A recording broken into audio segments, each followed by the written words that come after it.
Today, we celebrate the solemnity of the Ascension of the Lord. The Ascension of the Lord expresses three truths for us. The first great truth is the sense of glorious victory. Jesus' ascension was the culmination of his entire ministry along with his suffering and death. It teaches us that if we are faithful to Christ, we will also enter into the Father's glory with Jesus. Everything that happens to us here on earth can be a path to glory.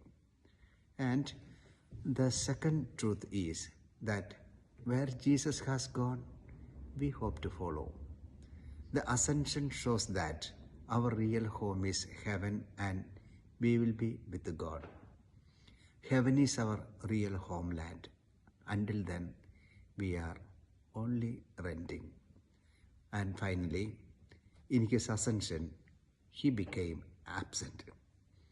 To be an absent is so as to have another presence. We discern his presence not through seeing but through believing. We need to encounter his true and real presence in the sacraments, particularly during the Holy Mass.